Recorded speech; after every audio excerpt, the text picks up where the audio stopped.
In one of his numerous and characteristically powerful lectures, Alan Watts asks us to imagine what it would be like if we had the power to dream anything that we wished to dream. Absolutely anything at all. Further, Watts tells us to imagine that we were able to manipulate our experience of time while dreaming, such that we were able to experience an entire lifetime within our dream world in only 8 hours of sleeping. If you were granted this power, what would you do? Suppose perhaps that first you might wish to live out all of your wildest fantasies within the dream world. You could go on whatever fantastical adventures you might imagine, experience whatever ecstasies of pleasure and joy might seem alluring to you. Perhaps you would live out many lifetimes within your dreams as powerful rulers with whatever desires you wish at your command. But eventually, inevitably, this would start to become very dull and repetitive. Pleasure itself seems to demand contrast, without being able to stand out from a background of boredom, pain, anxiety, or exhaustion. Pleasurable things seem to amalgamate into an indistinguishable, homogeneously dull drone. Living lifetimes of pure ecstasy would become unbearably tiresome, as we would come to be anesthetized by their certainty and familiarity. So perhaps you would decide to make things more interesting in your dream worlds. You would devise obstacles to overcome, enemies to defeat, opponents to compete with, struggles to endure.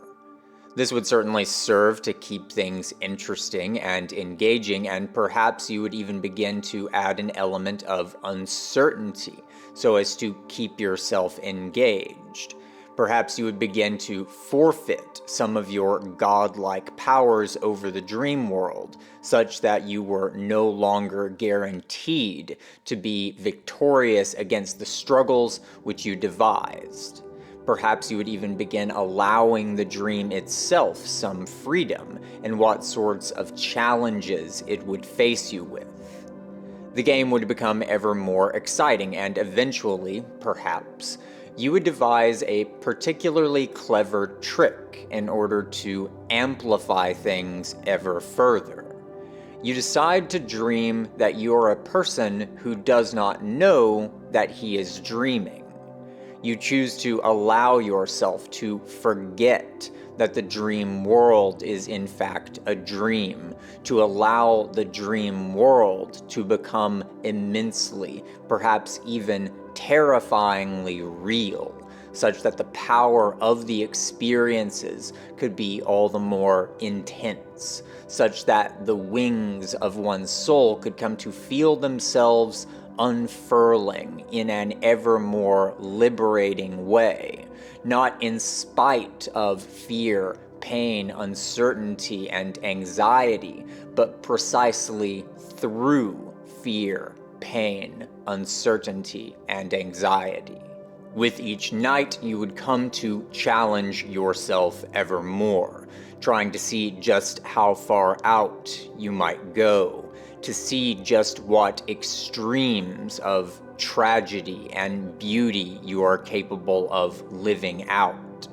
Perhaps instead of living dream lives as great heroes or celebrities or famous geniuses, you would instead decide to live dream lives which may seem more mundane, superficially, in an effort to take in the full scope of possible experience, to experience the profundity and the power of things which are quiet, simple, fragile, and powerless.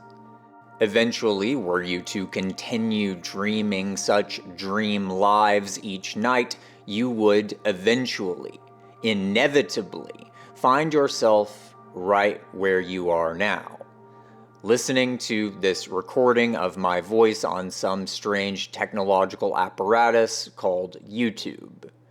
After all, Alan Watts asks us, how do you know that's not what you are doing?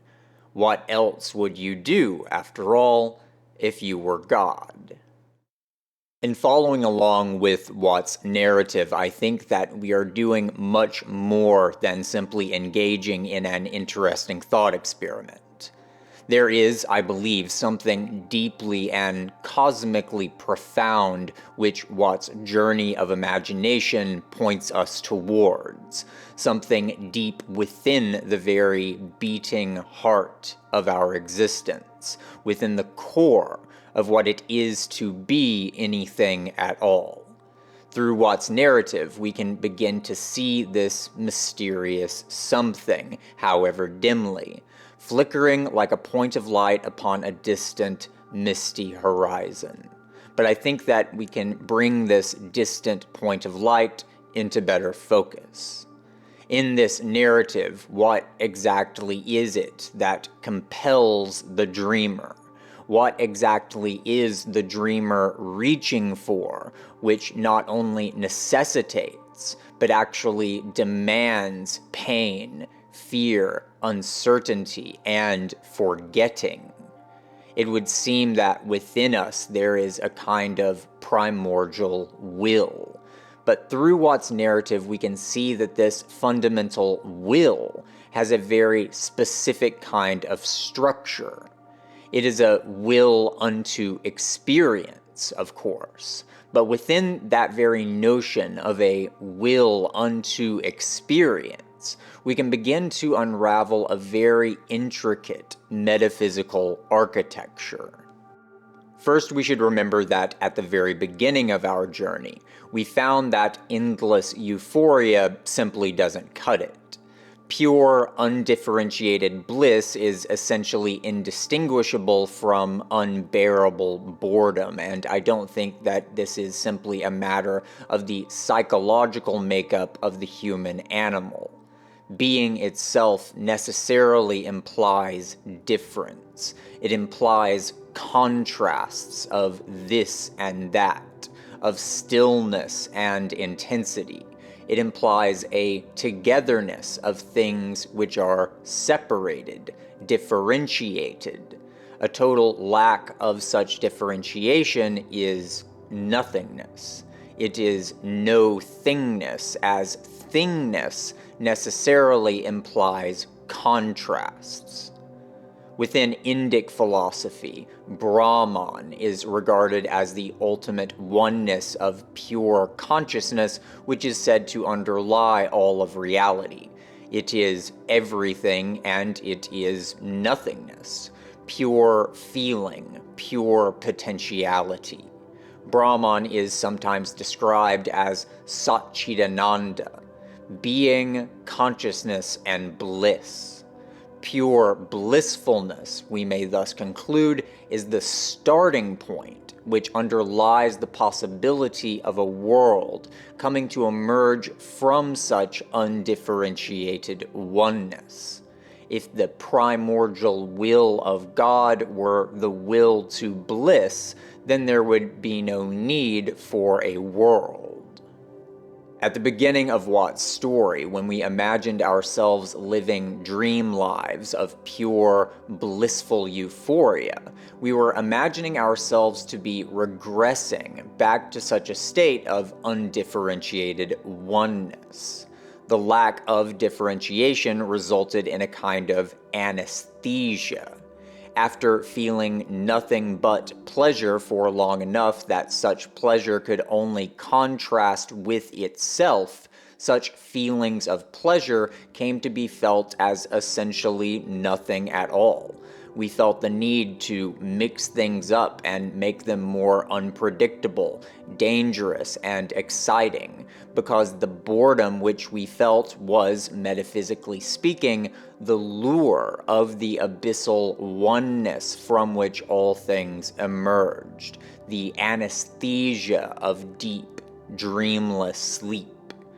in asking ourselves what sort of will compelled us to give over our control of the dream world. We are asking what sort of will could have stirred the oneness of Satchidananda so as to compel it to give birth to an actual world from an endless ocean of pure, blissful potentiality.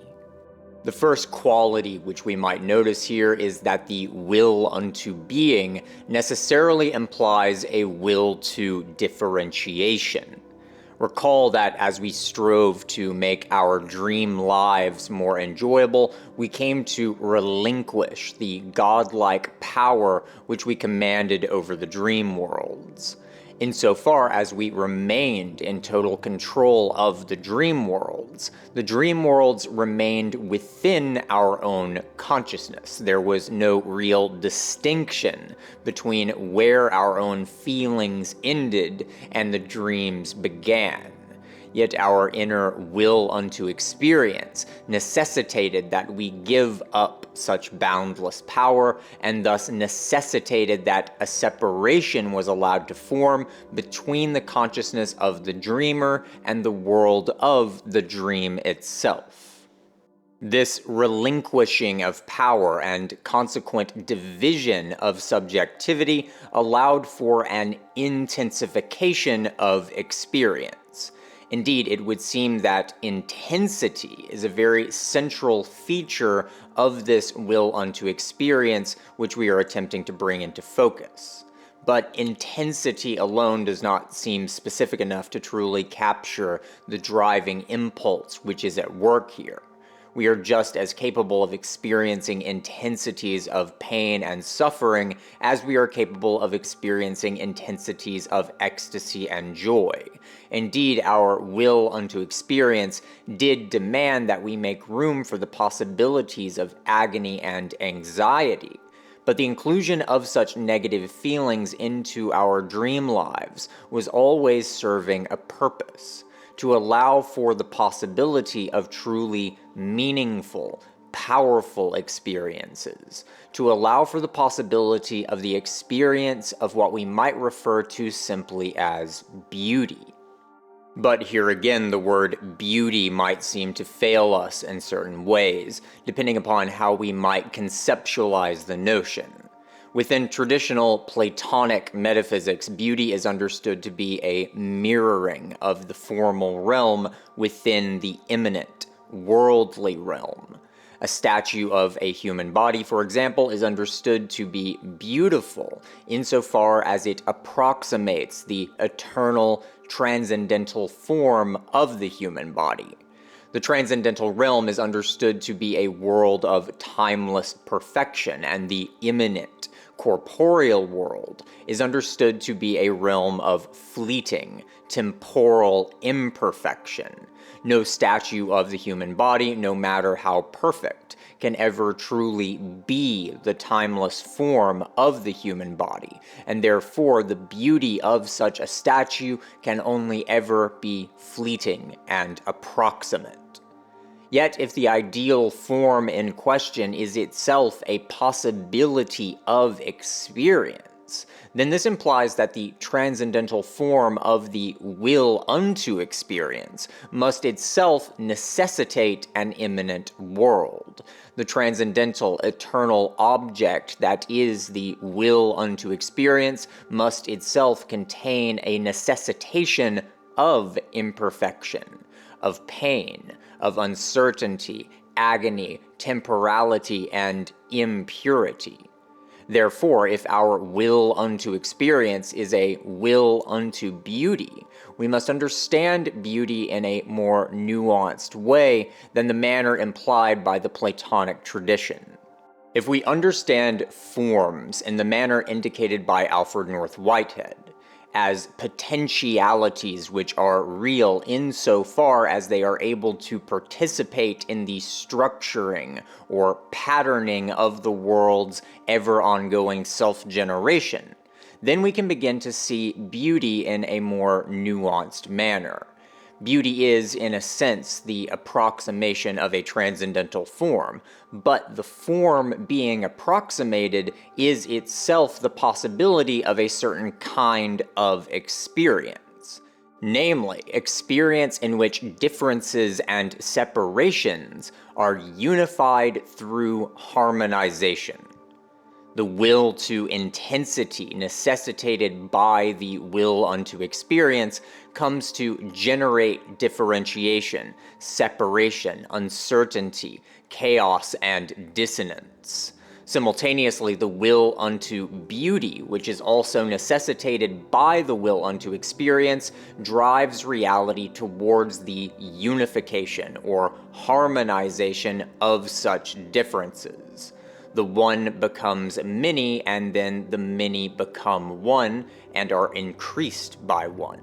That is to say that through such a process of symbiogenesis, differences do not simply break down into a homogeneous, undifferentiated uniformity, as such a motion would simply return us to our starting point of Satchidananda.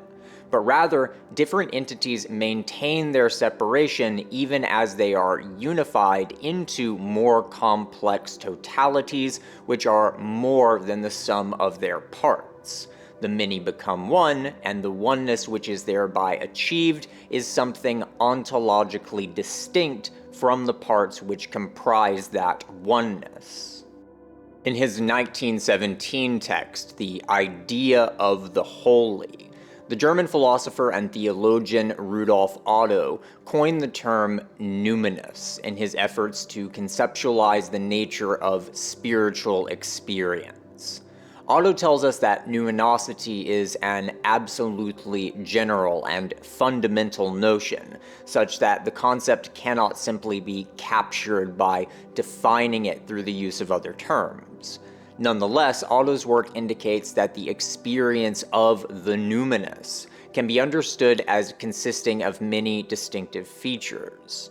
The numinous can be understood as a kind of awe, in which the human sense of self-world delineation comes to be subordinated, or rather sublimated, into an experience of oneness. The experience of numinosity is not simply a feeling of bliss or pleasure. It is in many ways a liminal experience, one of both terror and majesty, agony and bliss. Moreover, it can be understood as a feeling of redemption, a feeling that the pain and sorrow of one's experiences, past or present, and even the pain and sorrow of other beings, comes to be rectified through their incorporation into a harmonious totality which is unspeakable, apophatic in its power and ultimacy. Rudolf Otto employed the notion of the numinous in an effort to understand the human experience of the spiritual. But if we understand the numinous in metaphysical terms, we can begin to see that the will unto experience, which we have been pursuing, is itself a will unto numinosity. This will unto numinosity is the faint light, which began to appear within Alan Watts' imaginative narrative, that which compels the dreamer towards releasing control and submitting himself to the power and otherness of the dream. The will to intensity within the will to experience reveals itself to be a will unto intensity of numinosity. We can then begin to see that it is this same will to numinosity which compels the actualization of the world from pure possibility of a world.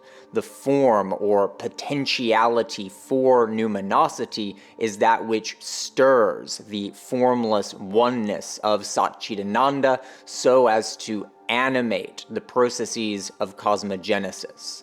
It is the logos which gives shape to the formless, abyssal deep.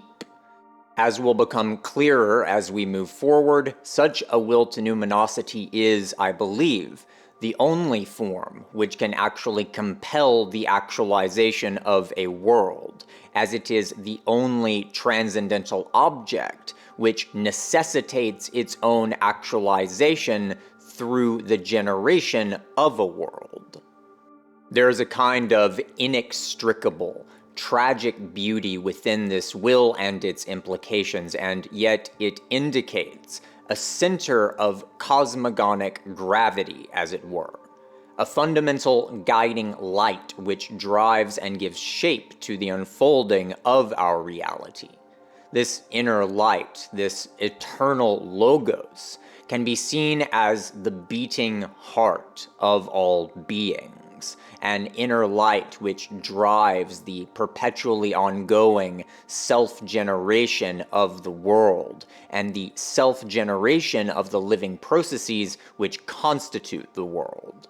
Just as the emergence of the world itself can be understood as an act of ultimate self-creation from pure potentiality, likewise each moment of organismic experience can be understood as an act of mutualistic self-creation, in which beings create themselves in co-participation with one another and with the cosmos as a whole, a process which the philosopher Donna Haraway describes as sympoiesis, or co-creation, a kind of symbiotic twist of Francisco Varela's notion of autopoiesis, or self-creation.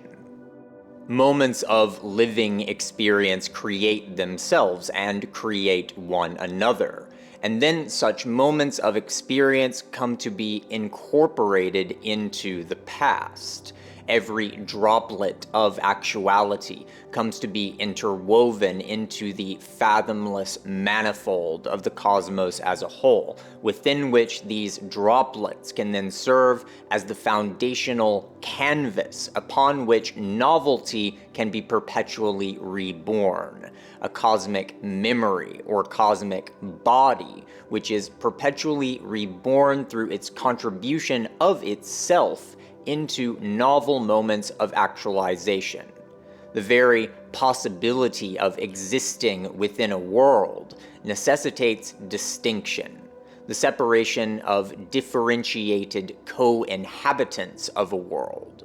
Furthermore, this possibility necessitates the togetherness or solidarity of such differences. It is only through the primordial will unto being, the will unto numinosity, that undifferentiated potentiality is able to divide so as to generate such differences and simultaneously stimulate the symbiosis through which such differences are able to be synthesized into novel developments of cosmic evolution. In other words, this will to numinosity within individual beings is more than simply a self-affirming or self-serving impulse. Each moment of becoming which is created through microcosmic, particular manifestations of this logos come to serve the logos at a cosmic scale. Each moment of experience, however ecstatic or tortured, comes to contribute itself into the symphonic architecture of the cosmos. Every moment of dissonance, as with every moment of consonance, comes to be constitutive of the ever-dynamic, harmonic composition of the world. The inner will to numinosity, which was gestured towards by Alan Watts' imaginative dream journey, is in fact the logos, which animates reality as a whole. The transcendental object, which conditions the possibility of time. The omega, which is the end of time, in the sense that it is the purposiveness of time, which endures eternally, beyond time. Just as a distant point of light may lure us forward, guiding us through darkness, this omega is the power which lures forward the creative advance of reality itself. Yet this is a light which is found within the innermost core of all beings. beings. It is the eternally beating heart of world animation. Yet, as we have already seen, the intensification demanded by this will to numinosity also demands separation, dissociation, and amnesia. The birth of a being into a world implies a dissociation of that being from the world which it is born out of. A continuous, undifferentiated field of consciousness comes to fission apart in the formation of boundaries between self and other. In order for differences to be maintained, beings must maintain their own boundaries such that they do not simply dissolve back into the world which they are interwoven within. The sense of self-world delineation which develops through the generation of particular beings can then come to manifest as a lure towards one of three possible telons, or formative attractors. The first, as we have already seen, is the will to numinosity itself, in which the individual selfhood is drawn towards reintegrating itself within a world which the self identifies with. This omega thus necessitates that the self be willing to relinquish itself to the cosmos at large and reassociate that which has been dissociated. However, it is also often the case that the individual self comes to experience the world beyond it as an external, dangerous, and even adversarial other. The world, after all, is often very dangerous for individual organisms. Nature is immensely violent and savage inasmuch as it is life-bestowing and sublime. Individual beings must protect themselves against a world which oftentimes truly is hell-bent upon devouring them.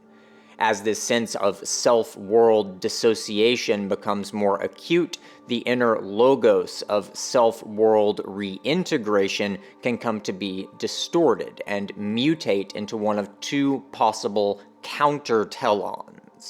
The first of these, following Rudolf Steiner, I will be referring to as the Ahrimanic impulse, a will to self-securing through the domination, subordination, and mastery of the world. The self comes to see the world as a threat to its own will to self-securing or self-perpetuation, and in response to this, the self wills itself towards the conquest of that which is experienced as an adversarial other. Within the realm of human life worlds, the Ahrimanic impulse strives to subdue and subordinate the world through the expansion and solidification of power structures, whether those be socio-cultural, militaristic, economic, institutional, ideological, or technological.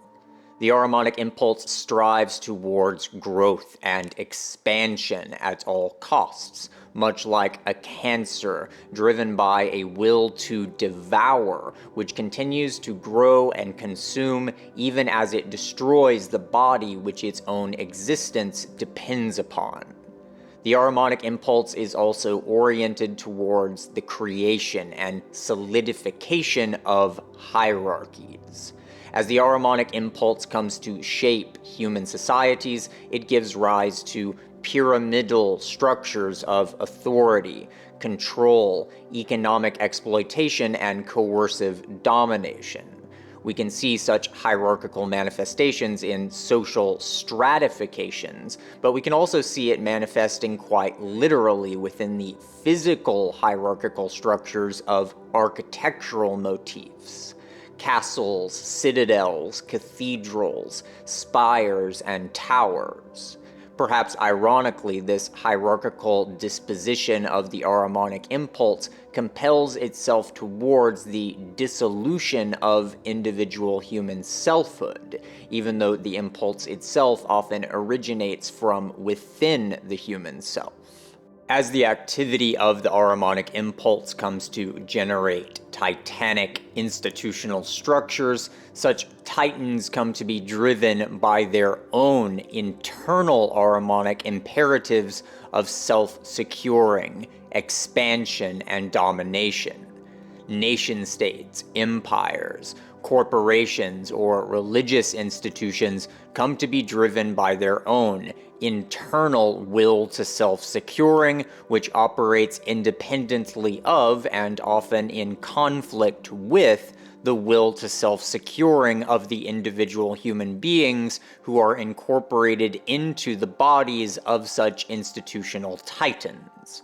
In other words, the will to dominate of an empire, for example, is ontologically distinct from the will to dominate of the emperor or the empire's soldiers or oligarchs. Transpersonal Ahrimanic power structures behave in a very organismic manner. The institutions themselves operate through an inner logic of self-preservation and self-furthering. A will to dominate, which is more than simply an aggregation of the wills which manifest within the selves of individual human beings, or even collectives of human beings. Oftentimes, we see that such transpersonal Ahrimanic systems have come to take advantage of the will to power of individual human beings, using individual human ambition and pathos as a means of furthering the ends of the titans themselves, as it were. Yet, over the course of human history, as such Ahrimanic institutional titans have become ever larger, more complex, and more intelligent, we see a concerted effort on the part of such institutions towards the annihilation of the human ego, such that human bodies and populations of human bodies can more readily be mobilized as the organs of the institutional power systems which they are embedded within. The evolution of such Ahrimanic titans over the course of history, and the relationship between such titans and the human sense of selfhood, are topics which we will be returning to in more detail once we come to look at how these dynamics have played out in the modern era through the development of machine technologies and information technologies. Ahriman, however, is but one side of the coin we are currently examining. The other side of that coin is an impulse which I, once again following Rudolf Steiner, will be referring to as the Luciferic impulse, the will to self-deification. Much like the Ahrimanic impulse, the Luciferic impulse comes to emerge from a sense of alienation from the world, from the sense that the world is an antagonistic other. While the Ahrimanic impulse responds to this alienation through a will to dominate, the Luciferic impulse responds to this alienation through a disavowal of the world. The Luciferic impulse, rather than attempting to master and control the world, strives instead towards a kind of transcendence through which the individual self can escape the world. The Luciferic spirit sees the world as a fallen, corrupt, impure, nefarious, and disgusting place. Lucifer thus strives towards a deification of the self, such that the individual self comes to achieve a kind of false divinity, which abandons the world through a kind of false transcendence. Historically, we can see the Luciferic spirit embodied in ascetic practices. Luciferic asceticism disavows the world, and those enraptured by the Luciferic spirit therefore frequently come to disavow their own bodies, resulting in practices such as self-flagellation, or, to take a particularly extreme example, the practice of Sokoshinbutsu, the ritualized self-termination through self-mummification which some Japanese Buddhist monks engaged in as a means of achieving spiritual liberation from samsara. In the modern world, we can see this Luciferic impulse embodied most blatantly by the transhumanist movement. Much like the ascetic priests of prior epochs, transhumanists disavow the human body, seeing it as a flawed meat prison which has been created by the blind and ultimately purposeless algorithms of Darwinian natural selection. Within the theology of transhumanism, nature itself comes to play the role once played by Yaldabaoth in the life-denying, Luciferic forms of Gnosticism. Transhumanists dream of liberating themselves from their corporeal composition through the use of machine and information technologies. They aspire towards dreams of immortality and the possibility of living within tailor-made simulations within which they might live out their fantasies in such a way that their will is unencumbered by the blunt realities of an imperfect, fallen world. There is, of course, something deeply ironic about such aspirations. The technological aspirations of Luciferic transhumanism almost perfectly mirror the aspirations towards spiritual world transcendence and self-deification which we see in previous eras of human history. Transhumanism is, of course, fundamentally atheistic and materialistic. As such, within transhumanism, the Luciferic impulse comes to manifest itself as a will to recreate the spiritual in a technological manner. While the Ahrimanic impulse tends towards the generation of institutional power structures and Saturnian hierarchies, the Luciferic impulse tends to strive towards the liberation of individual human beings from such stratified structures. The Luciferic impulse is, in a sense, fundamentally egoic and narcissistic in nature, but it can and does often come to manifest in collectivistic, transpersonal ways. When this occurs, the Luciferic impulse attempts to annihilate the power structures and institutions created through the activity of the Ahrimanic impulse. The Luciferic wills itself towards the annihilation of the institutions which signify the fallen nature of the world, and thereby towards the recreation of the world in accordance with the Luciferic will unto self-deification. We see this impulse enacted most blatantly in historical events like the French Revolution, or in the Marxist will towards the creation of a materialistic utopian fantasy world. Just as the Ahrimanic comes to stratify the world in accordance with structures of coercive domination, the Luciferic attempts to tear down such hierarchies in an effort to achieve the liberation of the human ego from the world. It is the Luciferic impulse which gives rise to what Friedrich Nietzsche described as the transvaluation of values. The alienated human ego comes to see the world as incurably corrupt and fallen, and then comes to see significations of worldly vitality as indications of moral corruption and evil. Success, wealth, health, sexuality, bodily pleasure, and any other indications of human flourishing within the world come to be seen as evil, while sickness, poverty, weakness, and emaciation come to be seen as signifiers of moral virtue. The Luciferic ego sees the world itself as inherently evil, and therefore develops a sense of resentment towards those who seem to have achieved fulfillment or vitality within such a fallen world. Yet, once again with a kind of bitter irony, the Luciferic impulse always comes to mutate into its opposite whenever it achieves any degree of success in its project of tearing down and recreating the world in its own image. The the Luciferic, world-denying asceticism of Roman Christianity came to mutate into the Ahrimanic power structures of institutional Christianity as soon as it came to supplant the pre-Christian power structures of the late Roman Empire, which it pitted itself against. The Luciferic impulse which drove the French Revolution came to mutate into a reenactment of the Roman Empire's Ahrimanic spirit, just as the last pillars of French medieval monarchism came to fall.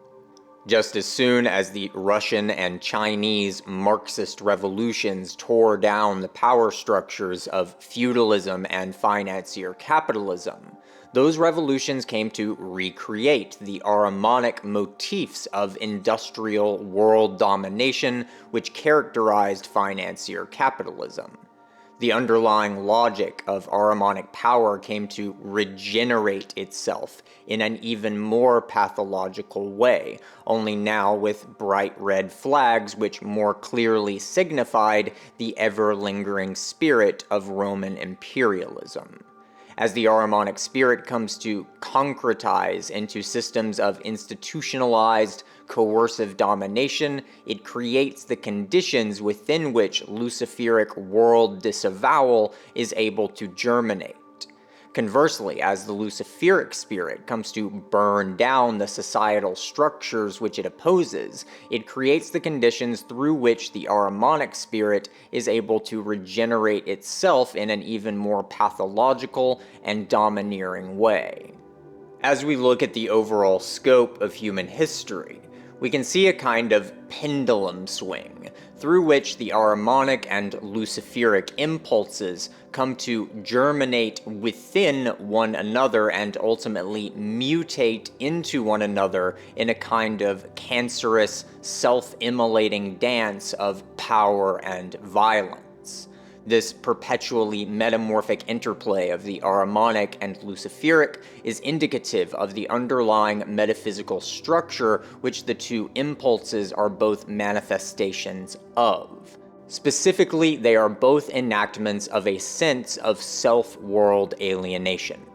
In looking more closely at the implied teleology of such impulses, we can begin to see why it is only the Omega, the will to numinosity, which is capable of generating a world from conditions of pure potentiality. In order to look more closely at the deeper implications of these teleologies, I now want us to look at the intellectual expressions of these impulses, which we find in postmodernist forms of metaphysics. Within postmodernist metaphysics, and more specifically with thinkers like Friedrich Nietzsche, Gilles Deleuze, Michel Foucault, and Nick Land, we see either implicit or explicit indications that the driving logos of the cosmos is itself either the Ahrimanic impulse, the Luciferic impulse, or some amalgamation of the two. Nietzsche was the most seminal thinker in this tradition, as he saw the ontological substrate, or hypokaimenon, of reality itself as being what he described as a will to power, and we see this ontology elaborated most thoroughly in the subsequent works of Gilles Deleuze. Nietzsche understood the will to power as being fundamentally a will unto life affirmation, through which the individual being wills itself unto the differentiation of itself from the world, and then the repetition of itself through incorporation or subordination of the world. The Nietzschean will to power and the Deleuzian dynamics of difference and repetition strive towards ever-renewed self-generation, and through this perspective, the entirety of the world beyond the ego perspective comes to be seen as a nefarious force of domination which restrains and hinders the will to power.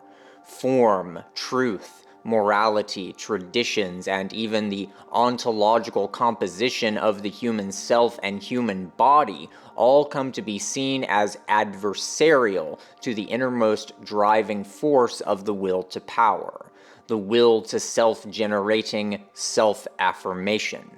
There is much more to be said about such Nietzschean and post-Nietzschean ontologies than we will be covering in this video, but for now, I want to bring our attention to what the ultimate teleological aim, or attractor, of such a will to power must necessarily be. Within such metaphysics, the adversarial relationship between the individual being and the world is reified so as to be understood as a fundamental ontology.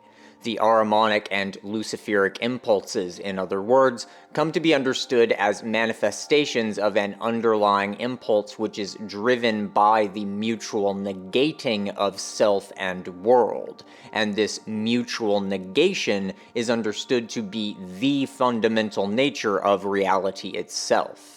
Such metaphysics of will to power, in other words, is fundamentally a metaphysics of alienation between self and world. So let us now take an imaginative leap, much like that of Alan Watts, with which our story began.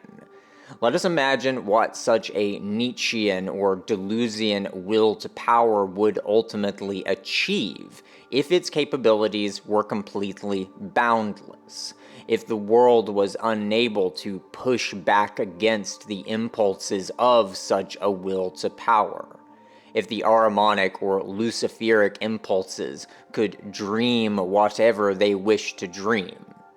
One of the most penetrating examinations of this possibility is articulated, I believe, in Ursula K. Le Guin's 1971 science fiction novel, The Lathe of Heaven. The story of The Lathe of Heaven begins with the protagonist, George Orr, a man living in Portland, Oregon in the year 2002, who has been abusing drugs as a way to prevent himself from dreaming. Due to his substance abuse, George is required to attend therapy sessions with a psychiatrist, Dr. William Haber. During these sessions, George explains to Dr. Haber that he has been attempting to prevent his dreams due to having experienced what he calls effective dreaming. When George dreams, any changes to the world within the dream become the qualities of the real world when he wakes up. George retains his memory of what the world was like prior to this effective dreaming, but the world itself is completely altered, including the history of the world, and no one else remembers what the world was like prior to the effective dreaming. At first, Haber regards this as some sort of neurotic delusion, but eventually comes to believe that George does in fact possess the power of effective dreaming. Once Haber concludes that George's effective dreams are in fact real, he realizes that he might be able to use this capability to intentionally reshape the world into a better place. Haber convinces George to participate in experiments using a kind of biofeedback technology, using a machine referred to as an augmenter, as a way to control what sorts of dreams George will have when he sleeps. Dr. Haber's ambitions are, at least ostensibly, quite virtuous. He aspires to use effective dreaming to solve problems such as overpopulation, famine, war, cancer, and inequality. Yet with each of George's alterations of the world, now conditioned by Haber's manipulations of George's dreams, the world doesn't really seem to improve much at all. Each supposed improvement which Haber instantiates through George seems to create an ever more distorted and dystopian version of reality, as the consequences of these improvements begin to steadily break down reality itself. Moreover, with each new iteration of the world, Haber himself comes to be ever more affluent and powerful until he essentially becomes the ruler of the world. As this continues, George becomes increasingly suspicious of Haber's motivations, even though Haber himself continues to believe that he is on the cusp of creating a perfect utopia. George demands that Haber stop trying to alter reality, and ultimately Haber suggests to George that they undertake one last session with the augmenter, so that George can dream that he no longer has the power of effective dreaming. Yet Haber's suggestion was misleading, as Haber uses the augmenter to cause George to dream that Haber now has the power of effective dreaming rather than George. Now unhindered by George's resistance to his plans, Haber begins to dream, and reality itself begins to break down as Haber continues his incessant quest to dream into being a perfect world. Differences between human beings break down as Haber attempts to solve the problems of inequality and conflict between human beings. The biosphere of the Earth gives way to a uniform, lifeless, and gray expanse as Haber attempts to end death and suffering. In these final moments, we see the world come to be completely and utterly inframed, to borrow a term from Martin Heidegger. Haber's will to secure and control comes to recreate the world in the image of Haber's own will to power. George races through this increasingly alien landscape as the very fabric of reality around him begins to break down into an undifferentiated chaos, as the world begins to return to its most primordial state of absolute abyssal no-thingness. Just before the last threads of reality unravel, George deactivates the augmenter, halting Haber's effective dreaming. The world then comes to stitch itself back together, though now in a drastically altered way. Eventually, George tracks down Dr. Haber, who he finds catatonic in a mental ward, having been driven to madness by his own Faustian will to refashion the world in accordance with his own power fantasies. Through looking at Alan Watts' narrative of the dreamer in a metaphysical way, we were able to bring into focus the nature of the will to becoming, which conditions the possibility of reality. In looking at the narrative of the Lathe of Heaven through such a lens, we can bring into focus the ultimate attractor of the Ahrimanic and Luciferic will to power. As previously indicated, such will to power begins with a sense of alienation from the world, in which the world itself is seen to be an adversarial and pathological other. Due to this alienation, the will to power emerges as the Luciferic deification of the self, the Ahrimanic subordination of reality to the self, or both. As the Ahrimanic impulse expands its power, it comes to reshape reality in accordance with its own will to secure and perpetuate its own power. Diversity, difference, unpredictability, and novelty in the world come to be seen as threats to such will to self-securing, and therefore the Ahrimanic impulse comes to break down the world into uniform, predictable, and controllable extensions of the will to power. The world effectively comes to be incorporated into the bodily composition of the will to power itself. Similarly, the Luciferic impulse attempts to immortalize itself and achieve absolute liberation from all pain, suffering, fear, and uncertainty. Within the Lathe of Heaven, Dr. Haber's will to power comes to transform him into a kind of god, and the world itself comes to be a bodily extension of such deified will to power. In the final moments of Haber's effective dreaming, we see the world brought to the very edge of this trajectory's ultimate and necessary endpoint, a return to the abyssal void from which all things begin. What we see here, therefore, is that the ultimate endpoint, or telon, of the will to power is the transformation of the world into an extension of the will to power. If this will were ever able to reach towards its logical conclusion without restraint, then the world itself would come to dissolve, as the will to power strives towards the annihilation of otherness. All difference, all otherness would come to be negated, and without such otherness, the will to power would come to be completely indistinguishable from the void itself, as there would be nothing which the will to power could exist in relation to other than itself. The will to power would extinguish itself, as the ultimate teleological attractor of such will to power is, as we can now see, the formless oneness of the abyss, the pure emptiness of Satchidananda.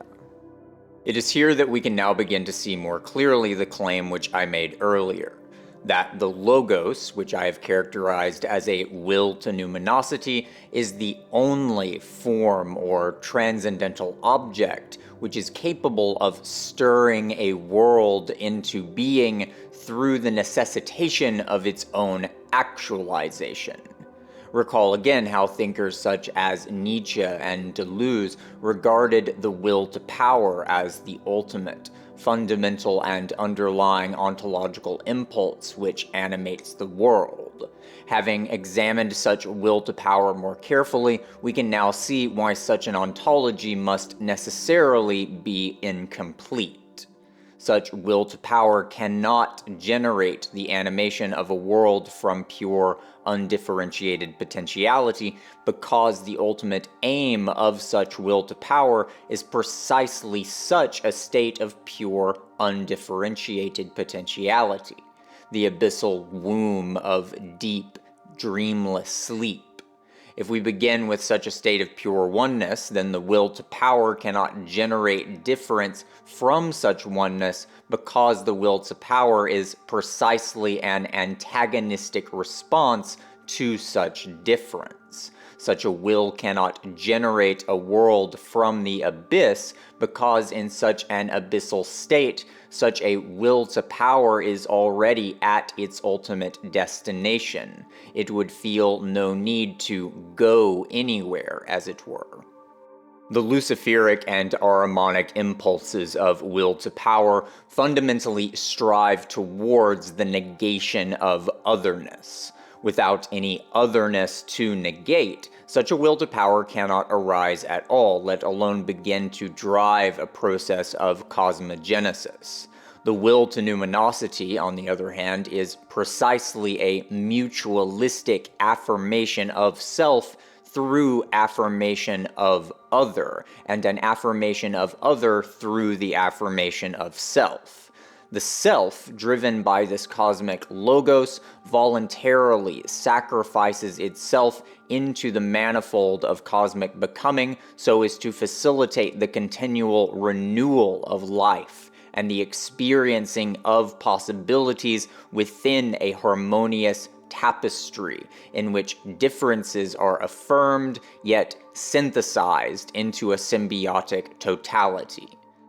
The most primordial state of reality is an abyssal, luminous oneness, and as many traditions of both Eastern and Western mysticism have shown us, we can experience this pure oneness directly through delving into the deepest fathoms of our own ontological composition.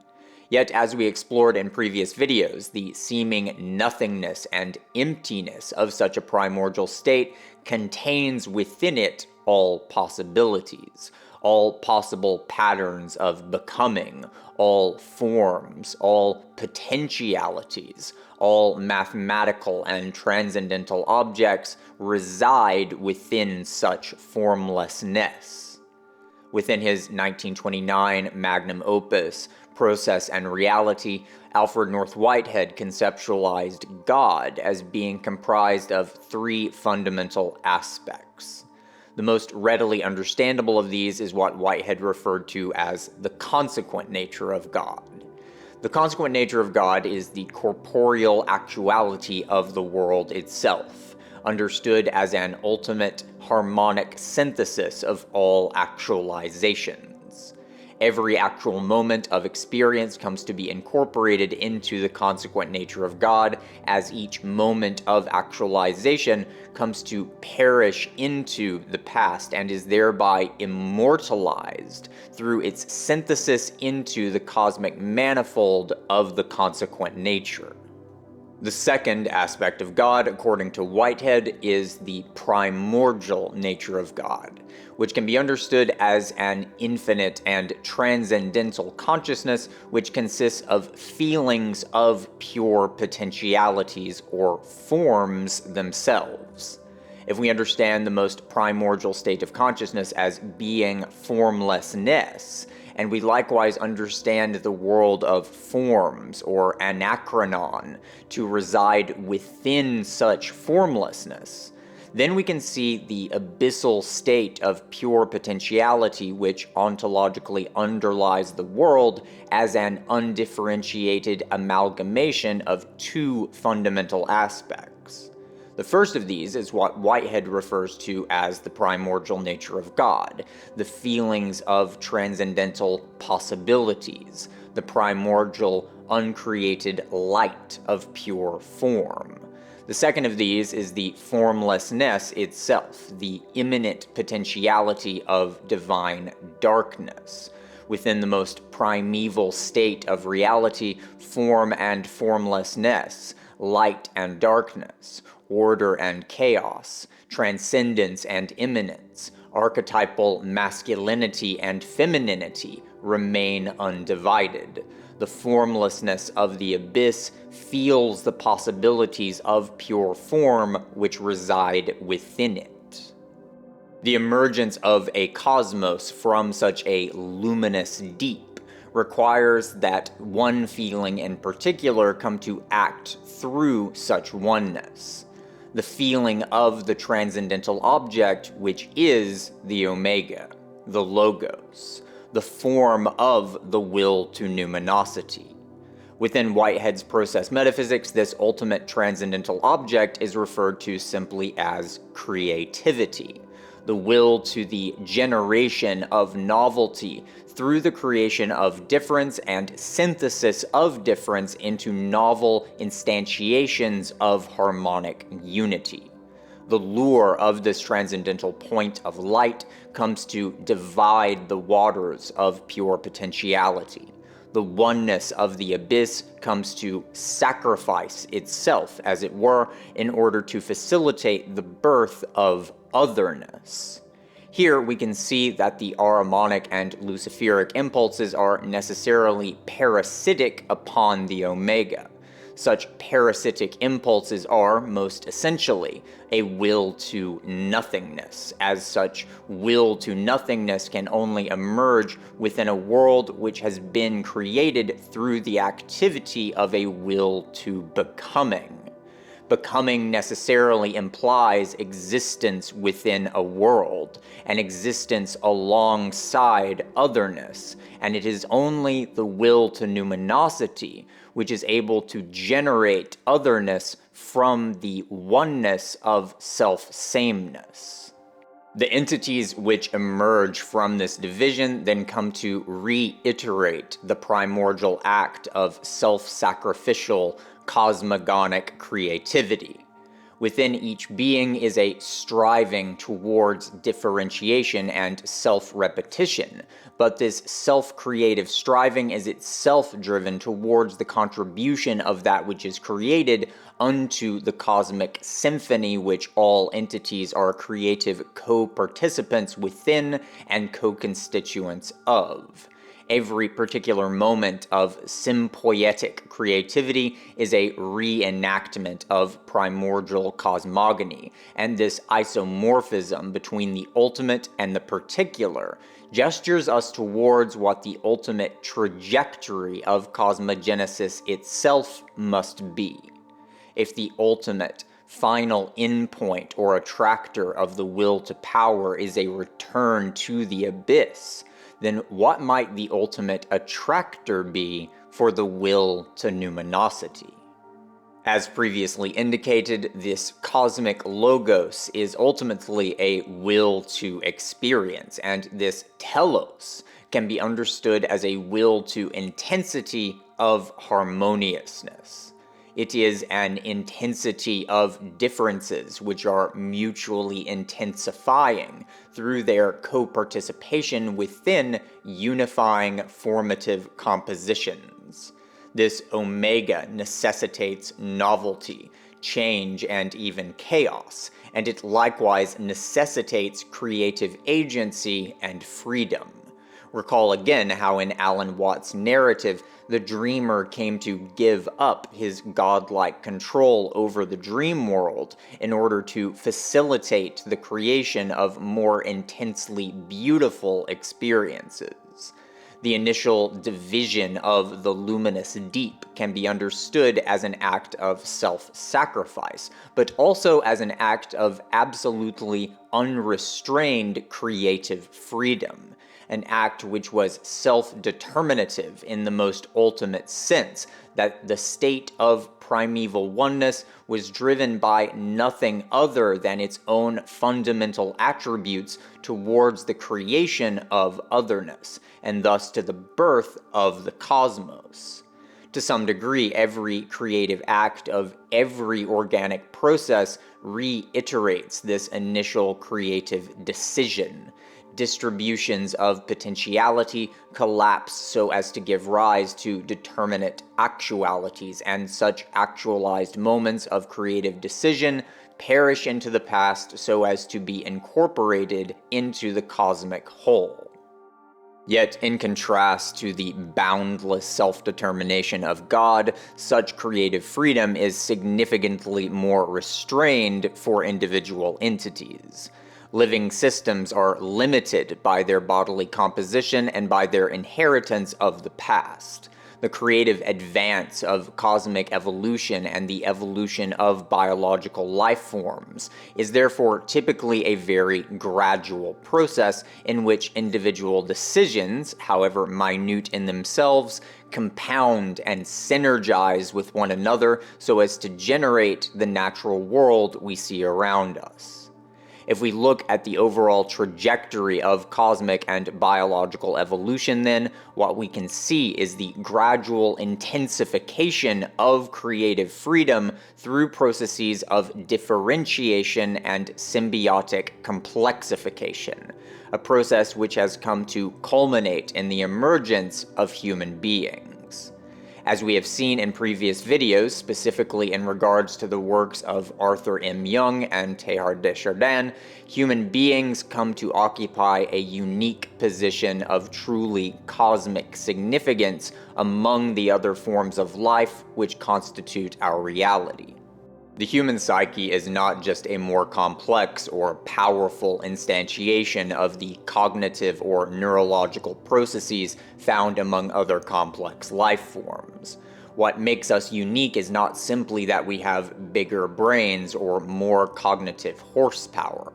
Rather, the uniqueness of humanity, at least in terms of our cognitive capabilities, lies in our capacity to cognize forms in themselves, independently of particular instantiations of a given form. We are able to abstract the form of a circle, for example, from particular circular objects and thus regard the form of circularity itself. As such, human beings are able to impose forms upon corporeal objects, shaping objects in the world in accordance with particular forms, and thereby creating artifacts such as tools and works of art. We would also come to use sounds and markings as a means of signifying forms, and thereby develop symbolic language. Through these capabilities, human beings have come to reshape the world in relation to our psychical realm of formal cognitions, giving rise to human life worlds, corporeal manifestations of the semiotic architecture of our collective psychical world. From a cosmological perspective, the significance of the human psyche lies in the manner by which it mirrors the conceptual consciousness of what Whitehead refers to as the primordial nature of God. As we examined earlier, Whitehead conceptualized this primordial nature as an eternal and boundless consciousness constituted by feelings of forms. Or, to rephrase this in Whitehead's own terminology, the primordial nature consists in pure conceptual prehensions of eternal objects. The role of this primordial nature, then, lies in evaluating the realm of forms in relation to the fundamental impulse of cosmogonic creativity, what I have dubbed the will to numinosity, and thereby conditioning the relationship between potentialities, or forms, and the processes of actualization through which the cosmos continually comes to generate and regenerate itself. What we can see in the human psyche, therefore, is a particular, corporeally instantiated recreation of the primordial nature's fundamental properties. Just as the primordial nature is able to directly experience the anachronon, or world of forms, human consciousness is likewise able to directly experience forms independently of their manifestations within the corporeal or terminal realm. Much like the self-similarity of a fractal which repeats itself at different scales, we can see that the human psyche is a microcosmic reenactment of the most fundamental animating principles we see at a macrocosmic scale. The human is indeed made in the image of God, and in more ways than one. If we consider this isomorphism in relation to our previous analysis of the cosmic logos, or will to numinosity, we can understand this recreation of the divine within the human as the activity of a very specific and cosmologically ultimate purposiveness. Although the conceptual feelings of the primordial nature might be more pure and boundless than anything we mere humans can even begin to clearly imagine, it is nonetheless the case that the human experience of reality, the human experience of animacy, is an extreme intensification of the feelings of the primordial nature. To be human is to be lost in the world, to be thrown into the world, as Martin Heidegger would say. The experience of being human is an experience of uncertainty and power, freedom and restraint, agony and bliss, sorrow and beauty. Such contrast is intensity.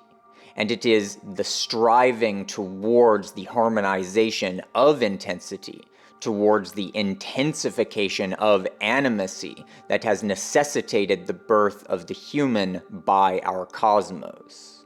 If we then look to the unfolding of the human narrative throughout human history, we can begin to see that this same underlying purposiveness is also necessitating the development of individual human freedom and the development of individual human selfhood. In my previous video, we saw in detail how this process has come to unfold within the historical evolution of human consciousness. The underlying teleology of our reality has destined us towards the gradual contraction of cosmic consciousness into the particular existences of living organisms. Following the emergence of the human psyche, the human sense of selfhood has likewise come to contract so as to eventually give rise, beginning in the 15th century, to the atomic perspectival ego self. This modern sense of egoic selfhood emerged from earlier, more distributed and interpersonal structures of tribal and nationalistic selfhood, and through this process, the human sense of individual self-agency has become ever more acute. The self-creating and world-creating power of the human self has come to intensify over time, and over the past 500 years in particular, our sense of ego individuality has come to achieve its most contracted and singular manifestations. In parallel with this expansion of creative freedom, we also see an expansion of human technological capabilities, and a narrowing of the metaphysical horizons through which human beings are able to experience and understand the world. As we explored more thoroughly in my previous video, this point of utmost contraction has also brought us to the cusp of an axial turn, through which the human sense of selfhood will begin to expand, so as to both surpass and integrate the egoic selfhood which has been created over the course of previous epochs. What is significant for our present purposes, however, is the manner by which this trajectory of increasing contraction and differentiation of the individual human ego has resulted in an increasingly acute sense of alienation between the human self and the world which it is situated within. Within previous stages of human consciousness, the human self was more readily able to identify itself as continuous with its natural environment, its tribal kinship groups, or religious forms of collective identity. As the human ego has come to be increasingly well developed, the sense of dissociation between self and world has become ever more intense. As a result of this increasing dissociation, the human ego has become increasingly susceptible to the will to power, which, as we have seen, is characteristic of the Ahrimanic will to dominate and the Luciferic will to self-deification. The will to power is fundamentally a will to the negation of otherness, within which otherness has come to be experienced as a malefic and antagonistic negation of the self. If taken to its ultimate teleological endpoint, such a will comes to negate all otherness, and thereby negates selfhood as well, leaving only the abyssal nothingness of pure potentiality. The Ahrimanic impulse comes to create hierarchical power structures, which then facilitate the emergence of a Luciferic resentment. Such a Luciferic impulse then annihilates the Ahrimanic power structures which limit and constrain the individual ego, and from the ashes of such social breakdown, the Ahrimanic is able to regenerate itself in even more cancerous, violent, and monstrous forms. The dynamic between Ahriman and Lucifer is thus a kind of pendulum swing, which oscillates between the two polar counterparts of the will to nothingness. Due to the increasing acuity of self-alienation necessitated by the development of the human ego self, this oscillation between the two poles has come to increase in its overall speed and intensity over the course of historical time.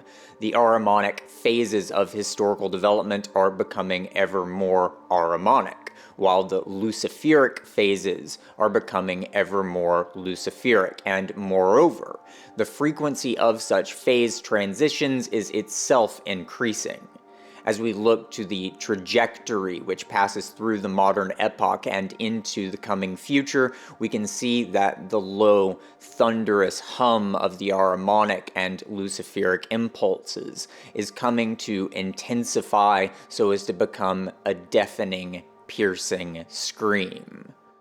Although at a cosmological scale, the ultimate teleological attractor of the Ahrimanic and Luciferic impulses is the negation of reality, at a more terrestrial, historic scale, these impulses are striving towards the attainment of self-incarnation within our corporeal world. As with all archetypal powers, these personalities strive towards participating within our world. But unlike other archetypal powers, the Ahrimanic and Luciferic personalities do not instantiate themselves in the same symbiotic or symbiotic way that we see in most processes of archetypal life animation. Much like cancer, these processes do not attempt to coexist with other forces in a mutualistic way. Rather, they attempt to subsume all other life processes into themselves, even if such consumption is ultimately self-annihilating. The proximate teleological attractor of Ahriman is the transfiguration of the world into the body of Ahriman, and the proximate teleological attractor of Lucifer is the transfiguration of the world into the body of Lucifer.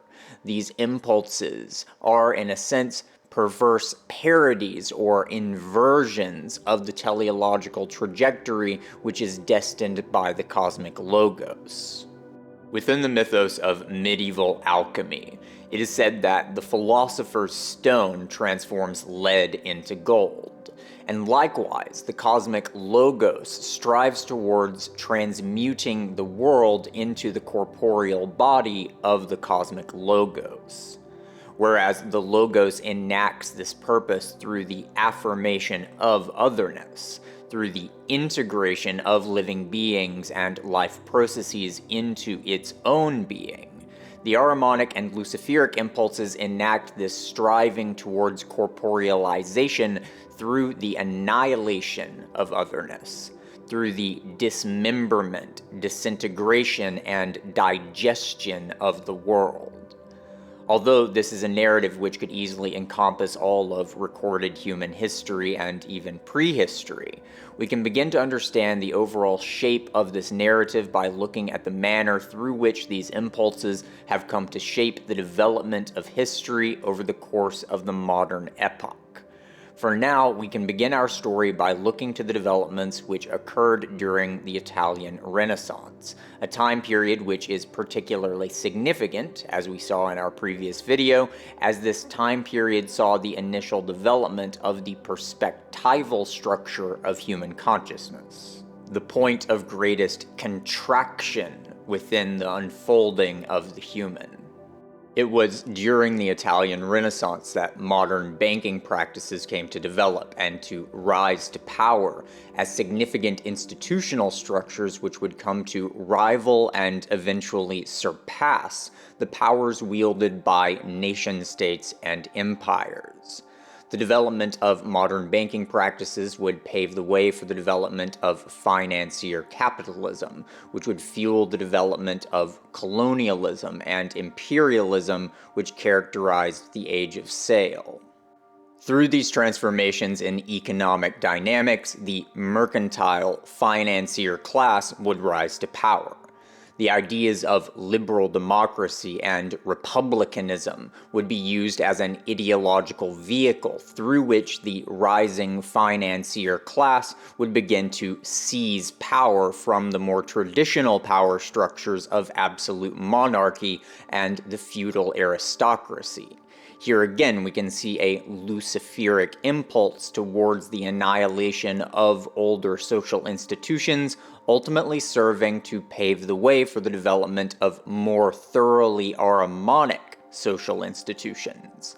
These developments would eventually facilitate the birth of industrial capitalism, just as the metaphysical paradigm of mechanistic materialism came to facilitate the technologization of scientific naturalism.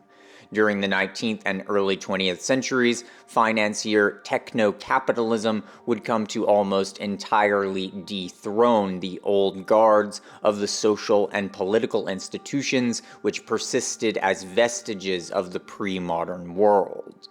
Ultimately, Marxism is a force which transforms the natural world into capital, into a standing reserve of commodifiable resources and labor power, which can be mobilized, extracted, manipulated, and wielded. Karl Marx saw correctly that capitalism is fundamentally vampiric in nature. It transforms the living world into a mechanized, inanimate system of abstract power relations. However, Marxist ideology, due to its own metaphysical materialism and pathological tendencies, is unable to facilitate an understanding of the more fundamental, archetypal dynamics which have driven the emergence and evolution of capitalism. Capital is, in a sense, undeath. Capital value is labor value, and capitalism is a process by which institutional structures composed of capital, of undead matter, come to incorporate ever more of the living world by transforming the living world into more capital. We can therefore see that capitalism is a fundamentally Ahrimanic process. Capitalism is a kind of pseudo-organism which is driven entirely by the will to transform the world into more of itself. This process is also necessarily indefinite. Capitalism necessitates endless growth, the endlessly accelerating consumption of the world by undead, mechanistic systems. As the world paradigm of colonialist imperialism gave way to the world paradigm of neoliberal globalism following the Second World War, capitalism underwent a profound metamorphosis, transitioning from a modality of nationalistic industrial production and into a modality of global information technology. Capitalistic culture forms such as film, television, pop music, newspapers, and magazines came to erode and replace the pre-modern culture forms which had conditioned the dynamics of human life, thought, and experience prior to the Second World War. The erosion and decay of religious beliefs, spiritual practices, social norms, and moral frameworks came to accelerate as culture itself, and thus meaning itself, came to be commodified and sold back to human beings in an undead form through mechanisms of media production and consumption. As the 20th century has given way to the 21st, the technologization and capitalization of our world has come to extend ever further with the advent of electronic networking systems. Romance, sexuality, acculturation, spirituality, socialization, and human attention itself are all currents of the human life world which have come to be increasingly incorporated into the mechanistic body of capitalism itself. Within the currently ongoing phase in the metamorphosis of capitalism, perhaps the most significant ongoing development is the capitalization of the human self and human body. The philosopher and philosophy YouTuber Hans-Georg Müller of the channel Carefree Wandering has described the emergence within modern culture of a phenomenon which he refers to as prophilicity, the development of a novel structure of human self-understanding, which we could call the profile self, which has risen out of an authenticity-based sense of selfhood which characterized earlier phases of the modern epoch.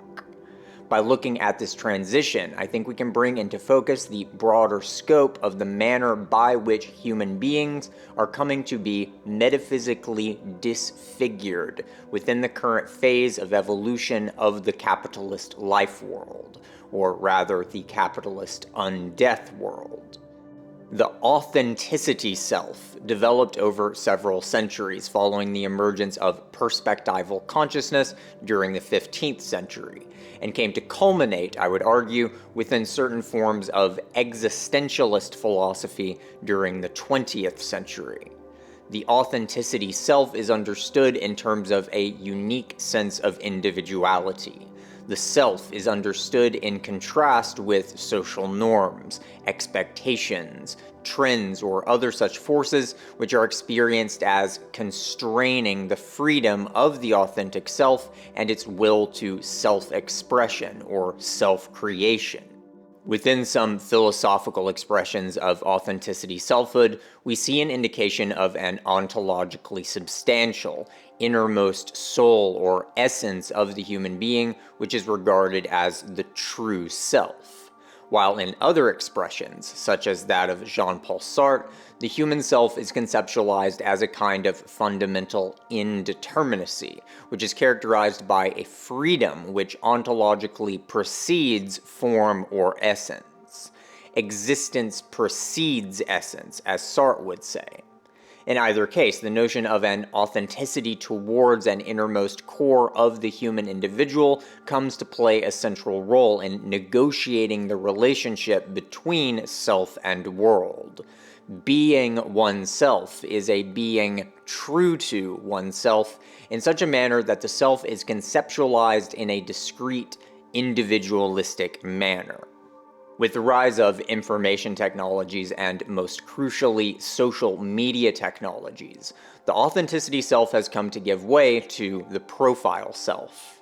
In contrast to the authenticity self, the profile self is understood much more in terms of how one is seen by other people.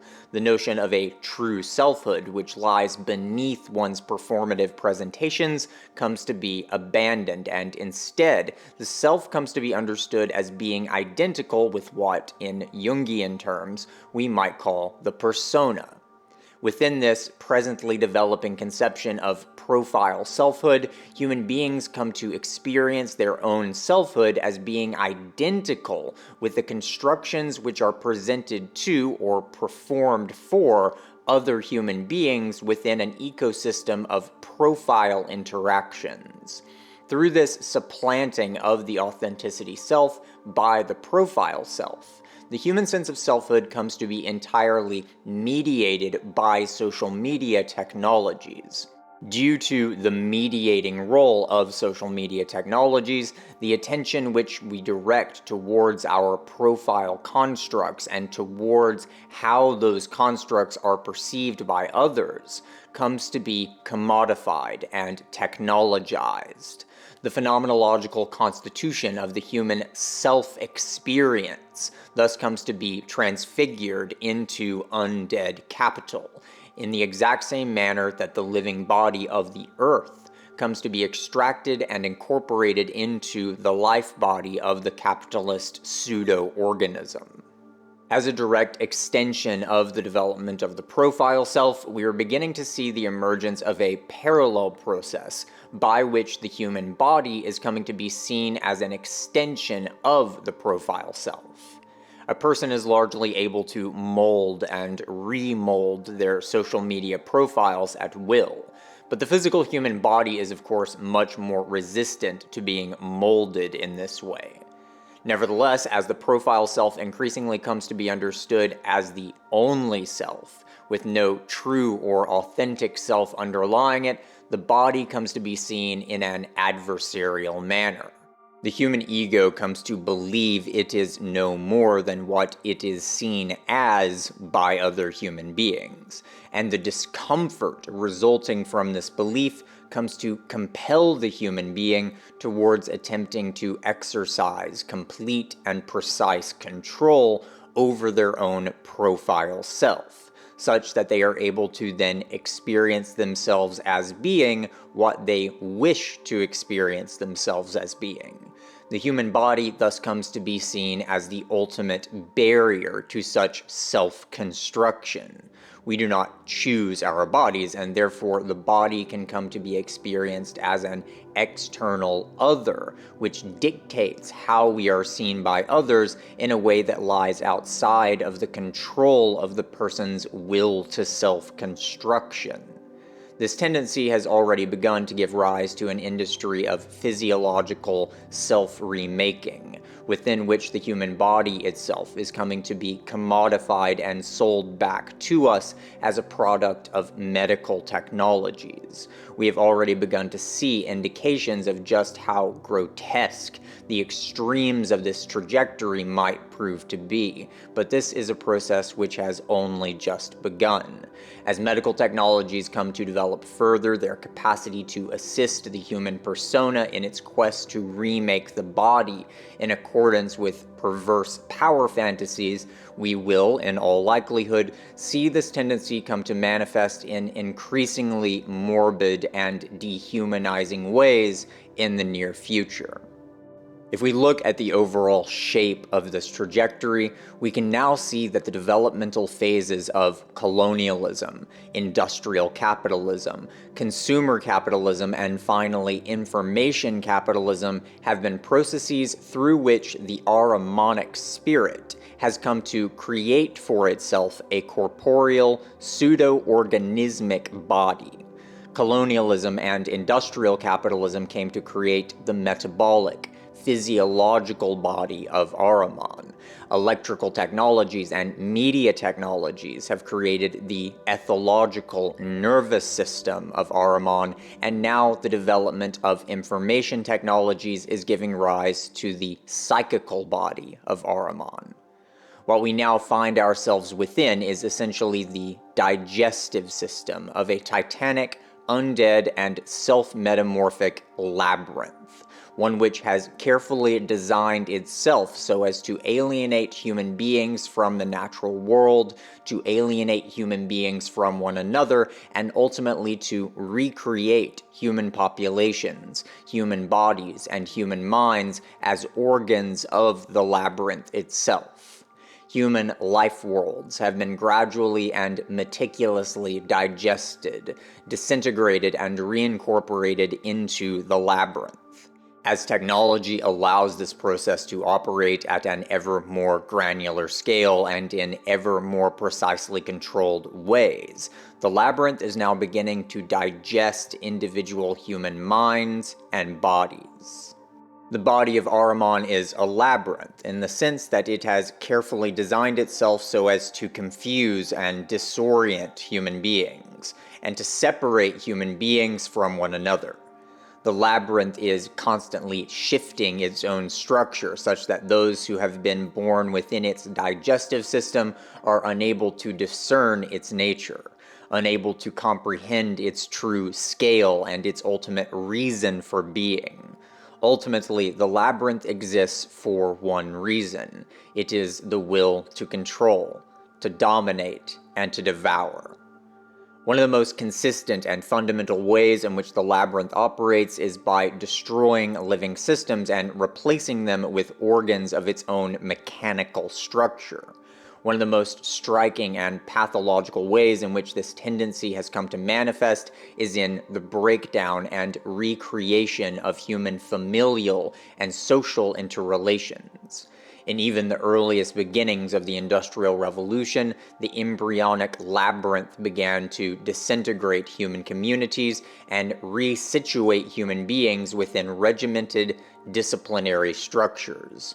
Urban housing tenements and factories, and later in modern cities, suburbs, shopping malls, apartment complexes, and office buildings. The disintegration of family structures shortly followed the breakdown of communal structures, and it is here that we can begin to see the most advanced and subtle manner by which the labyrinth has begun to digest the human psyche itself.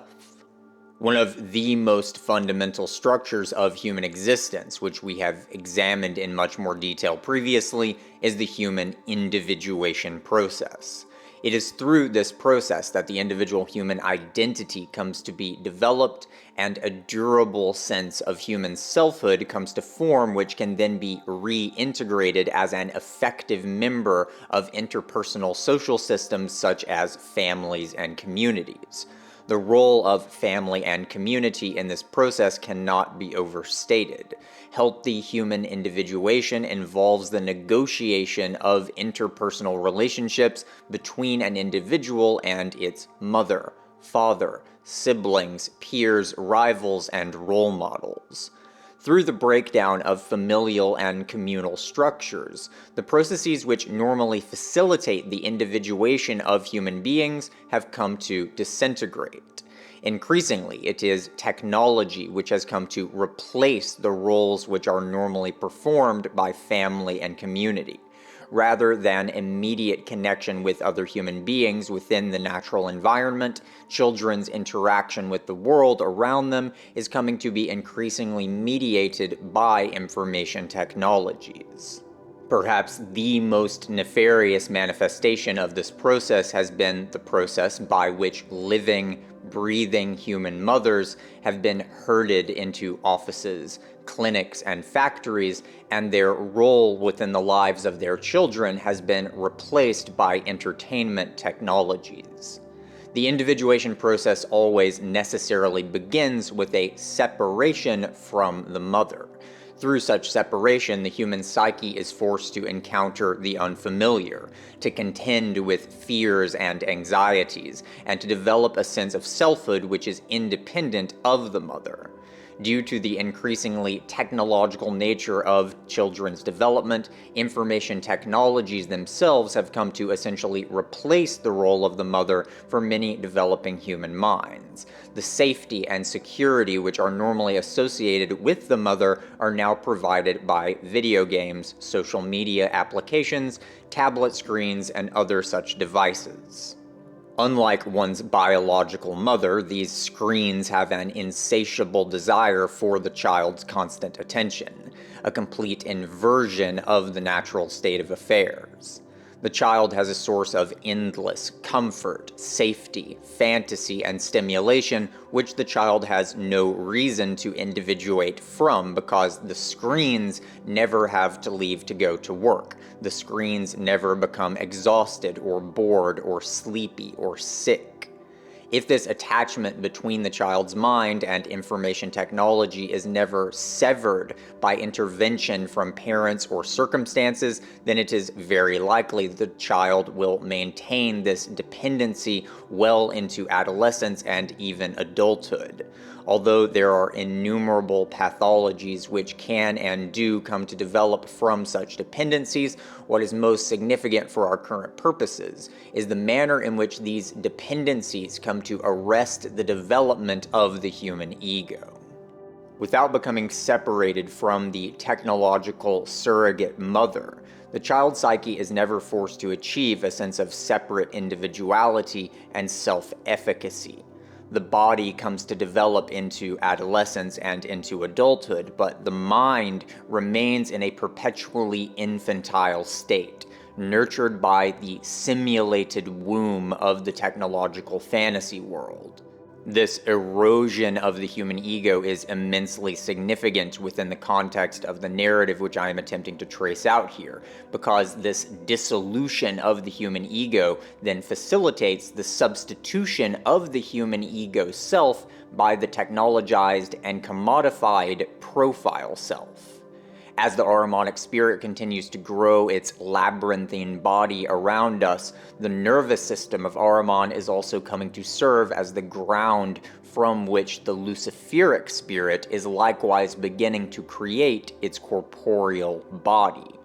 Unlike the titanic, mechanistic body of Ahriman, however, the bodily manifestation which is coming into being through the activity of the Luciferic impulse is fundamentally virtual, ephemeral, and hallucinogenic in nature.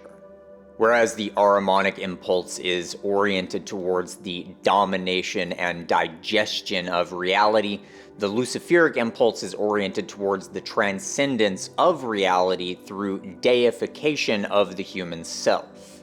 Within the context of the labyrinth, this impulse has come to manifest through the creation of fantasy worlds, within which the human self is able to wield godlike powers.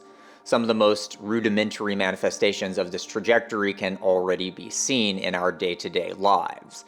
Video games, social media platforms, artificial intelligence technologies, and virtual reality technologies are all contributing to the gradual embryonic development of Lucifer's corporeal body. This is a body which consists entirely of simulation. It is not a physical body per se, but rather a kind of psychical and astral body, which is composed of images, fantasies, artificial stimulations, avatars, and so-called entertainment. Through being absorbed into this digital purgatory by the false light of the black star that is the Luciferic impulse, human beings come to be anesthetized, such that their bodily existence can more readily be incorporated into the machinery of Ahriman's labyrinthine digestive system.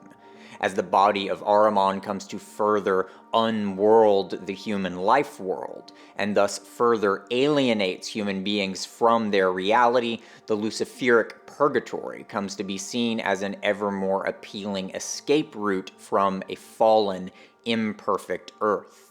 This is but one of numerous ways in which the bodies of Lucifer and Ahriman have come to form symbiotic, mutualistic relationships with one another. As both impulses thrive upon the disintegration of the human mind and body, these impulses thus come to synergize with one another despite their adversarial relationship towards all other forms of life. From our present standpoint, we can already see the seeds of the Luciferic developments, which will likely come to unfold over the course of coming decades. Academic science and the modern medical-industrial complex have recently begun to take a very serious interest in the potential uses of consciousness-altering substances such as psilocybin, MDMA, ketamine, and dimethyltryptamine, among many others.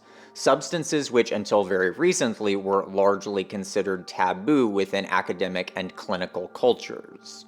Such substances tend to operate via facilitating the breakdown of the cognitive processes which are normally solidified and stable within the psyche of human beings. Such solidified patterns of human cognition tend to repeat themselves on the basis of their own ontological inertia, and such self-repetitive patterns can come to manifest pathologically as addictive behaviors, or as other forms of stable yet maladaptive patterns of thought, belief, emotion, and behavior.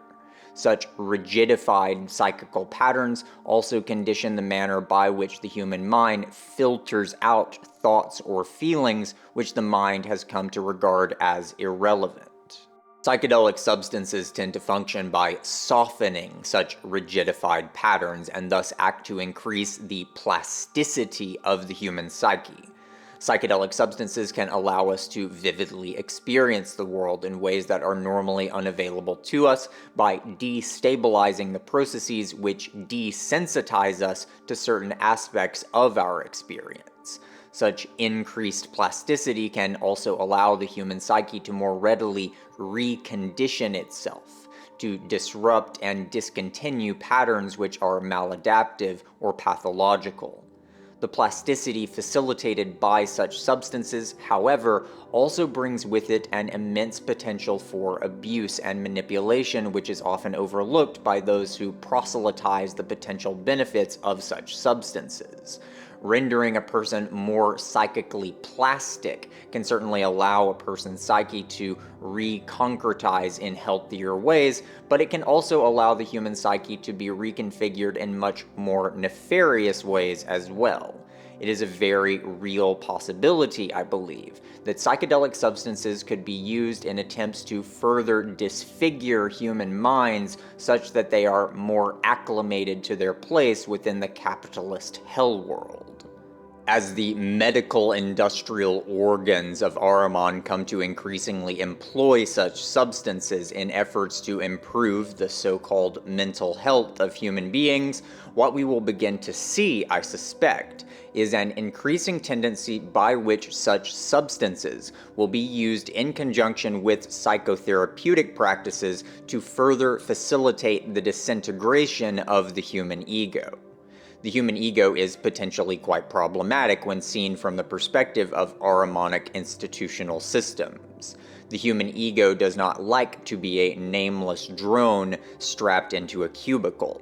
The human ego does not like to be a faceless stranger in an ocean of faceless strangers. The human ego is aggressively resistant to a life which involves little more than mindlessly going through the motions of its role as a cog within impersonal, soulless institutional machineries. As such, the medical-industrial complex has every reason to use such psychical technologies to further the breakdown of the human ego self and the substitution of the human ego self by the persona self or profile self. Psychedelic clinical practices could therefore synergize with broader tendencies of ego disintegration such that the human psyche comes to be ever more captured by the Luciferic fantasy world, or virtual womb, ever less capable of disentangling itself from the hall of mirrors which has been created through the emergence of the profile self, and ever more alienated from the non-virtual world which the human body remains within. Increasingly, the human psyche will lose its grasp on its own sense of selfhood, and the human psyche will increasingly come to experience reality itself as a maelstrom of simulated illusions, fantasies, and masks beneath which are to be found only more masks ad infinitum. This is, of course, a rather apocalyptic vision of our current trajectory, and so it is crucial that we understand the broader context within which these developments are coming to pass. As we have already noted, this amplification and intensification of the Luciferic and Ahrimanic impulses has been due to the more fundamental trajectory by which the evolution of human consciousness has come to generate the ego selfhood of the human individual. As we saw in our last video, the development of the human ego self corresponds to the development of the fifth perspectival structure of human consciousness. This structure of consciousness is the point of greatest contraction within the development of human selfhood, and thus the point of greatest alienation between self and world. As we have seen, this alienation presents an immense and world-threatening danger with which humanity must contend, but simultaneously, we have seen that even as these dangers have amplified to apocalyptic proportions, the seeds of new futures have already begun to germinate. The Luciferic and Ahrimanic will to nothingness is parasitic upon the world-generating power of the will to numinosity, and likewise, the Ahrimanic and Luciferic developments of modern civilization are parasitic upon a more fundamental trajectory towards the unfolding of human potentiality. Within the ontological composition of the human being, we see microcosmic reenactments of the archetypal dynamics which we see at a cosmological scale, and through the historical development of human consciousness, the human creature is coming to ever more thoroughly mirror the creative freedom, self-determination, and life affirmation which characterize cosmic consciousness. The ultimate purposiveness of this process is the transformation of the human being from within by the cosmogonic power of the Logos, such that this Logos, will to numinosity or Omega, comes to be the central animating principle of human life activity. We can see this trajectory as sharing in the same fundamental form as the individuation process which we find in the works of Carl Jung and Joseph Campbell.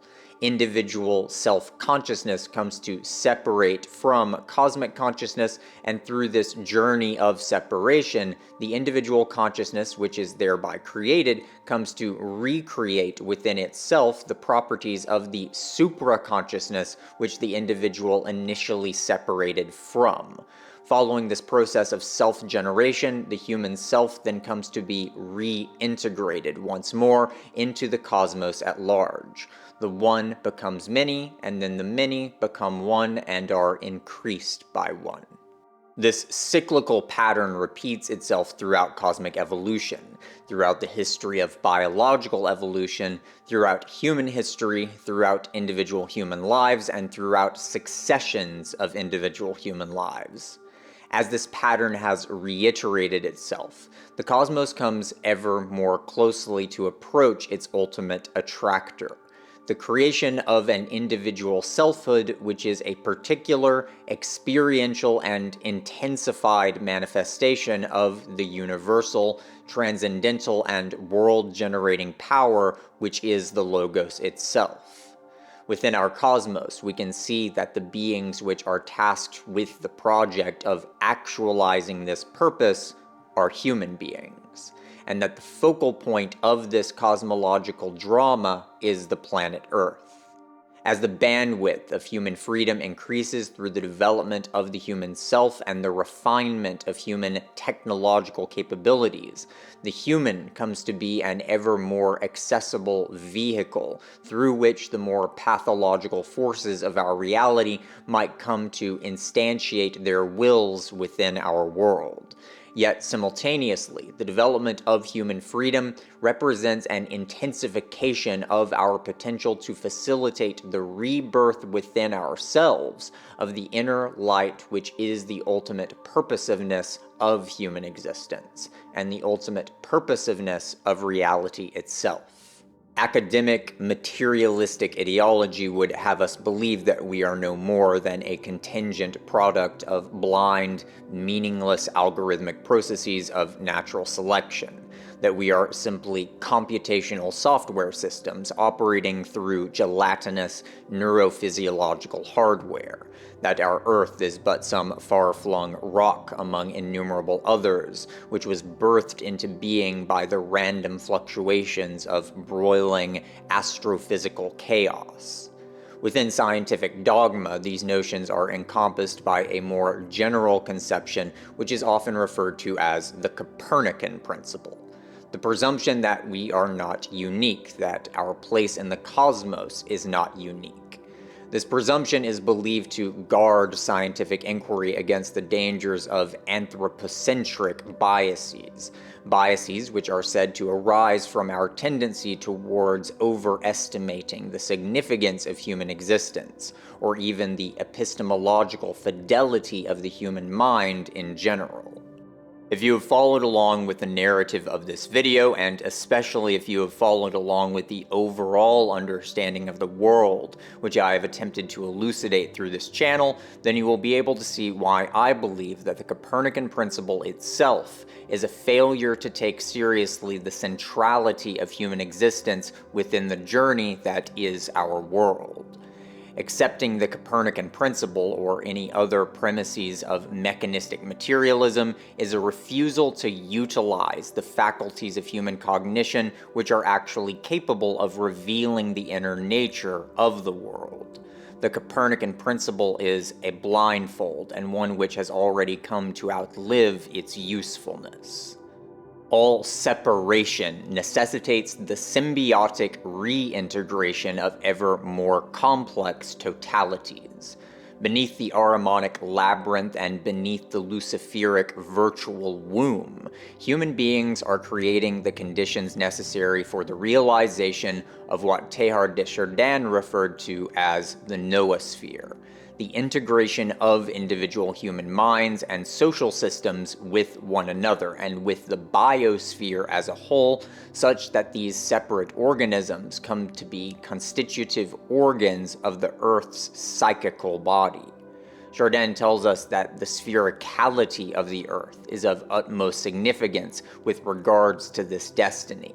The spherical nature of the Earth has necessitated that the outward, expansive tendencies of human civilization were destined towards an infolding of humanity upon itself, such that the diversity of human life worlds and form languages have come to encounter and interpenetrate one another.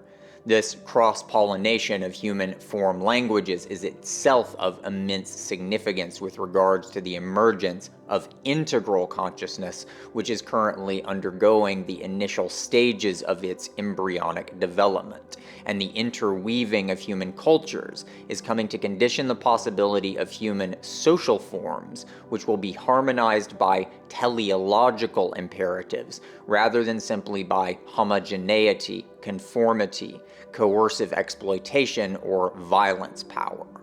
Although the disintegration of human culture forms, social structures, spiritual technologies, communities, and traditions is in many ways a pathological process which is being facilitated by the Luciferic and Ahrimanic forces which act through the human life world, it is simultaneously the case that such breakdown is necessitated by the destiny which human history is ever more rapidly coming to approach. It is precisely through such chaos that the human future will come to emerge, although it may very well be the case that our world will come to reflect our nightmares of hell much more acutely before it comes to reflect the inner light within the core of our being. The task which is presently before us is as simple and as difficult as this. It is to disentangle ourselves from the tentacles and teeth of Ahriman and Lucifer which threaten to engulf us, and to reorient ourselves towards the realization of the future which is calling us forward. The challenge we are faced with is a demand upon our ability to imagine as much as it is a demand upon our will to achieve. We must do the impossible, or face the unthinkable, as Murray Bookchin once said. And the power of faith is, if nothing else, the power to actualize the impossible.